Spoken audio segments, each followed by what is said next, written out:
45,000. That is how many Christian denominations exist today. And yet Catholics claim to be the one true church. So for the next 30 days, I'm going to be living like a true Catholic to see if by the end of the 30 days, I will be converting. I consider myself a follower of Christ, but I've never really labeled myself until now, I guess. So since I literally have no idea how to be a Catholic, how to properly pray, how to confess, I'm gonna need some help. So I gave a call to my local priest and he agreed to help me out with these next 30 days. What does it mean to be a Catholic? Wow, it means to be part of a church that was founded by Jesus himself. And so there's something about being part of the Catholic community that connects us with Jesus, with his immediate followers, the apostles, and the church they left behind. And I wanted to better understand why Catholics consider themselves the one true church. So I asked them, where in scripture does it say this? It says, "You are Peter, and upon this rock I will build my church, and the gates of the netherworld shall never prevail against it." So the fact that he specifically uses the word church indicates that his direct intention is to form a community. Next, I wanted to ask him one of the biggest stereotypes surrounding the Catholic faith. Do you think it's just traditions, or is it traditions and relationship? Well, it certainly is both. It wouldn't make any sense, for example, to simply have an individual experience, because that is not Christianity. Christianity is about community. Firemen put out fires, pilots fly planes, Catholics go to Mass. This is what we do. Finally, after asking all my questions to clear my confusion, it was now time to figure out what my game plan was for the next 30 days. Well, for someone who is brand new to Catholicism, they should come and take a look at everything they can possibly see. You can have sprinkles of spirituality and sprinkles of prayer throughout the day. So if you're just trying to find out about it for the first time, you should come and see. Okay, look, I know Father Davis didn't give me an exact game plan, but I still needed something to work with. If I could sum it down into 3 steps for the game plan for the next 30 days. Number 1 is prayer, being more intentional about prayer. Some of the prayers are going to include the rosary and Our Father. Number 2, community. He gave me a pamphlet that pretty much has all the Mass times for the whole week. So that's what I'm going to do. Be coming here every Sunday for Mass, and probably one time throughout the week for the young adults or another Mass session. And the third part of the game plan is confession. That one is going to be probably one of the most interesting ones. Sorry if I'm like out of order. This is just my first time. So It's my first day officially as a Catholic. Now, I could be wrong. I thought there was a little bit more of a process, but nonetheless, I thought the most important place I could start with this journey is prayer. So I opened up to Matthew chapter 7. By the way, don't be saying anything. I know the Our Father. I just wanted to make sure I got it correctly, because again, I've never really done recited prayers, but it's in the Bible, so. Starting off with this prayer, it reminded me that part of the reason I wanted to start this challenge was because I felt like I lacked spiritual discipline. And all my Catholic friends and people that I know, they are so disciplined, and definitely doing this prayer, I got a glimpse of that. I could see why Catholics do this, because sometimes praying from the heart, like I just get lost in my head and I feel like I don't know what to say, or I feel like I haven't said enough. But there's something very special about this prayer where it feels like you hit it like on the mark. Day 2 and 3 weren't crazy because I didn't have anything new to do yet. So I just focused on bettering my spiritual discipline, reading my word, and praying the Our Father. And then day 4 came around. Thought it would be fitting to order a Catholic prayer book. Here, I'll let you get enough. Damn. So this is called Fount of Heaven, Prayers of the Early Church. I don't know, I kind of just went on Amazon, searched up Catholic prayers, and I saw a bunch of good reviews. So hopefully this helps with the challenge. Now, this book isn't necessary, but the reason I got it is because I was interested in what Father Davis said about having immediate access to the apostles and saints. So this book is pretty much powerful prayers of all the early church fathers. I guess there's just like hundreds of prayers in here. There's a chapter in this book that's praise to the Son. So all these prayers are prayer glorifying Christ. So I'm going to read a couple of these and try my hardest to not make it robotic and just like I'm reading it. And we'll see what happens. Reading this, I realized Catholicism definitely has big emphasis on the communion of saints, which I didn't know if I agreed with just yet. But if there was any place that would help me understand, it would be the Catholic Mass. Mind you, this is my first ever time being at a Catholic church. I literally have no idea what to expect. There's probably a 50% chance, but like I said, there's a 50% chance that I'm a tad bit underdressed. I wasn't really given any dress code, so I don't know. But nonetheless, I'm excited. Transition. Yeah, and on the way to church, this happened. Probably like the worst day ever to go to church for the first time. We're about to get too wet. My gosh. We made it to church. And first impression walking in, it was nothing like I've been to before. Definitely a tad bit underdressed. As we walked into service, we were very nicely guided into our seats. And the sounds of the Catholic hymns, I mean, they were unfamiliar to me, yet gave me this feeling of peace. And then about 10 minutes after we got in, the priest went to this gold box on the altar, which he got the bread for communion, he blessed it, and then people proceeded to walk to the altar to receive communion. During this whole process, it was interesting that everybody was on their knees on this cushion, kind of like resting place for your knees. I really didn't understand much of what was going on, but one thing I definitely understood was that Catholicism is different. And like 10 minutes after communion started, mass was over and it felt weirdly short. First thoughts. It's a if you know church. Like there were so many things happening that I really didn't understand, and people were getting up, I was still sitting, and like I was trying to like catch the rhythm. I honestly didn't know what was going on. I will say though, we made a friend, Pascual, because he actually helped me out. He was sitting right next to me. He was kind of breaking down that all Catholic churches in the whole world are all doing the exact same mass and that we were doing. Like when he told me that, it created almost this thought of all of God's people right now are on the same exact timing, and you're a part of that. Just thinking of it felt like I was just a part of the body of Christ. Other than that, I thought it was at 12:30. It was actually at 12. So me and my girlfriend got late. So we kind of missed like the first half of it. That's part of the reason we were probably lost. So next time we know. But all in all, it was pretty good. And honestly, I'm just looking forward to the next 3 masses that I have for the rest of these 30 days. But there was still one last thing that we needed to do. And now, the best part. I think it's safe to say that I'm not the only one who thinks post-church meals hit, because somebody's G-mama seemed pretty excited as well. Okay, so I don't have much planned for today and tomorrow, but at the end of the mass from yesterday, I forgot to mention it in my recap, but there was something that stood out to me. As we were closing out, they did a prayer, and a part of the prayer was the it's called the Nicene Creed. And I picked up at the end that it said, I believe in one holy Catholic and apostolic church. My gosh, my English is cooked today. So I thought, what better to do than ask ChatGPT what exactly this means and why it's even considered the one true and holy church. Okay, so I tried to put my prompt into ChatGPT, and here's what it gave me. Then I see the 325 AD. So now this is interesting, because if it goes all the way back to the 300 AD, am I crazy? Or unless they added the one holy Catholic Church, 300 AD, I guess where everything changed was 1000 AD and then 1600 AD.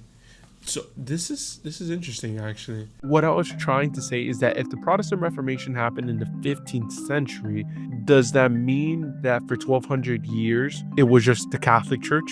Okay, so in conclusion, this is what it says. The Nicene Creed was created by the early church to unify believers around essential Christian truths. Became a point of division over time, especially with the rise of Protestantism. Okay, so this is interesting. I want anybody that is a Catholic, comment down below. Does this mean then that anybody that is outside of the Catholic Church is not safe, or that they're not a part of the real church? I'm genuinely interested. Again, take this with a grain of salt, because I'm like getting my source of information from Trust Me Bro. But if anybody watching is a Catholic, comment down below. I'm actually really interested about that. Okay, after displaying my lower levels of ADHD, it was now time for my favorite part of the 30 days. It is officially the day. I just parked here at the church. Confession starts at 5:30. And I don't know if it's a good thing or a bad thing, but I'm like weirdly excited and nervous for this. I have no idea what's gonna happen. You know, planning for this video in these 30 days, this has been one of those things that I've been looking forward to the most. And honestly, it's because I felt like I've never confessed any of my sins. So I think this is gonna go good. It was now time to walk in, and my heart was racing. And now that I think about it, I think it was because I thought this aspect of Catholicism would be the thing that would ultimately convert me. So I have pretty high expectations. When I officially got in there was a line of people, and one by one, everybody started going into this room. And then it was my turn. And when I got in, I proceeded to sit down and explain that it was my first time, and the priest helped me understand how it was supposed to go. Needless to say, but Blessed Father, for I sinned, my last confession was, and these are my sins. And then you start. Usually before you come in for confession, Okay. you'll go ahead and do an examination of conscience. And Yes. that's what it's called. I didn't want to get everything on camera because I actually wanted to take it serious, but the priest continued to talk to me about things I truthfully didn't really understand, and it got me just a bit confused. So I asked one last question, and then this happened. So just to understand that sorry if I'm like out of order. This is just my first time. No, that's all right. So any in the name of the Father, and the Son, and the Holy Spirit. Amen. Yeah, and I think at this point I started to realize this was not entirely what I expected. I mean, I really didn't have a chance to confess any of my sins. I was just asked if I obeyed 3 or 4 of the commandments, and then was told to go outside to pray the Our Father and Hail Mary. Okay, just got out. Not what I expected. I'm gonna be honest. I might have went in there like if it was a therapy session and ready to just like talk with the priest. That is not what it was at all. I walked in there and it was kind of like, again, with the recited, like I had to know something in preparation and I didn't because he could tell and he was kind of like waiting for me to say something. And after the confession, I was told to do 1 Hail Mary, 1 Our Father, and 1 Glory prayer. Did that. And again, nothing bad. I think I just didn't know how to do it properly. So that probably could have been the mess up. But I think I should have had a different expectation because I definitely expected it to be a little bit more of like a conversation and just confessing. And with confession done, I was on my way to the halfway point of the challenge and closer to deciding if I was going to convert. But before that, I attended Mass again on day 13, and this Mass was 100% better. I mean, this time we actually got on time, and overall, I understood more of what was going on. And then after service, I also took the time to admire the beauty around the church. I really soaked in this place of worship because, again, I wanted to make sure I immersed myself in the Catholic faith for these 30 days. And then 2 days later, it was officially day 15. We have officially made it to halfway of the 30 days. And I have to say, a lot has changed since day 1. I mean, I went into this thinking that, it's going to be something that's very traditional, very ritualistic, very like structure and discipline. And right now, I kind of feel that way.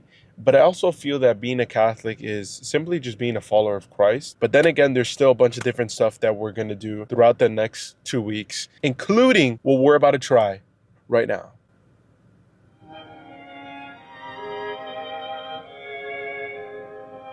Yeah, there was no way I wasn't going to play some Catholic bangers because we are called to sing to God with gratitude in our hearts. It gives me the vibe like if I just stepped into Mass in my car. Like, this is awesome. But for the rest of the challenge, I'm going to be listening to this. I'm going to see if it grows on me because there is 36 hours of Catholic Mass bangers. There was still definitely a lot I felt like I needed to do before finally making my decision. One of them being this. You see, this isn't just a necklace with beads on it. This could quite literally be the most powerful object in the world in my hand. But there's one problem. Father Davis might have recommended me not to start with this. So, no, I would not recommend that you start out praying the rosary as a brand new person just entering into Catholicism for the very first time. Now, truthfully, he recommended that I not start with this because it's a little bit more complex and you have to understand the prayers. Little does Father Davis know, YouTube is a thing. Its very repetitiveness makes it a kind of mantra designed to slow us down, calm our restless hearts. And by the sound of that, I was sold and it was now time to start the prayer. And look, of course, I trust Father Davis's judgment because I've only been a Catholic for 18 days, but I did believe that the rosary was important to experience within these 30 days. Since this is my first time, I mean, there's only so much I could say, but I definitely would say I felt like there was a lot more emphasis on Mary. Maybe that's a point. But I did learn the Hail Mary, which surprisingly, it only took 1 session and I learned it. Overall, I will definitely do again. I don't know how often Catholics are supposed to do this, but I would imagine doing this every day is a lot. And now with the rosary done, I think I was closing in on my decision, but I still had 2 masses left. And the next one was definitely the best yet. Guys, you won't believe who we ran into. The first week, remember I told you about my friend Pascual? We're here.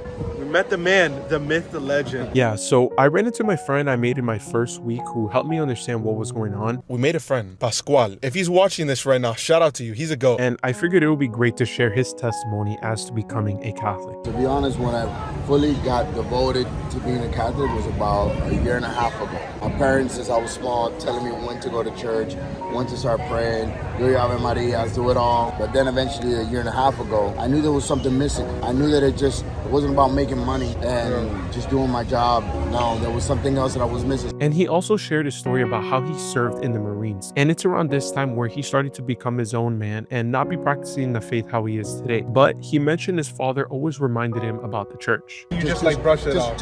You brush it off. You're an adult. You don't have to. But as he said, he would later come back to the church. Next, I wanted to ask him what he thought about what it meant to be a Catholic. What does it mean to be a Catholic is just give it forward, serve. That's what it means to me, 100%. Then I wanted to get his thoughts on the claims of Catholicism just being religion and practices. I think that if someone decides just to come to a Catholic church just out of the blue, then you're going to be like, I say 85% of us that come in here and just sit there, wait till everybody stands up, sit back down, you're going to be lost. However, if you are looking for structure, that makes sense. Structure, obviously, that makes sense. Of course, This will be the place. And finally, the big question. And now being a Catholic, now, being raised as a Catholic, but now officially coming back and being devoted. Do you think that this is the one true church?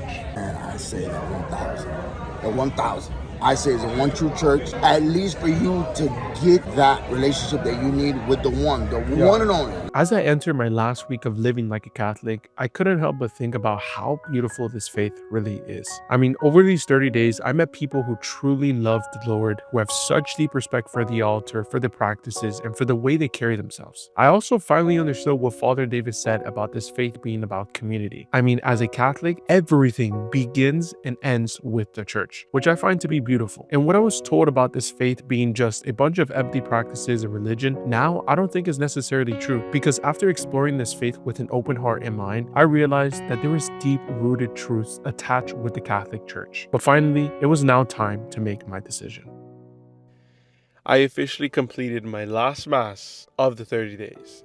And not gonna lie, going into this 30-day challenge, I had a bunch of assumptions and a bunch of questions. And now having gone through it, I mean, really living like a Catholic to the best of my ability, doing confession, doing prayer, going to Mass every week, I definitely have a newfound respect for Catholicism. The way that I could describe it is Catholicism is very disciplined, but in a good way, in a way that we have fear of the Lord. Therefore, we discipline ourselves in doing certain manners and doing this and having our practices. And honestly, while I did absolutely love this challenge, I don't think I'm ready to convert. Overall, I just have a lot of questions, mainly being around intercession, a lot of emphasis on Mary, and a bunch of different stuff that I guess falls into that nitty-gritty, religion. And I hope that one of you watching, the biggest takeaway that you could take away is, whether you are Catholic or whether you're not, to understand that we're all followers of Christ. I mean, we are all claiming with our tongues and with our hearts and with our mind that Jesus Christ was raised from the dead and is God and is our salvation. And I think there's a lot of clashing of the minds of Catholics, Protestants, Orthodox, whatever it may be. If there's anything that doesn't need any more division, it's Christianity. So with that, I hope that you enjoy the rest of your day. And there should be a video popping up right here that YouTube thinks that you'll enjoy. See you on the next one.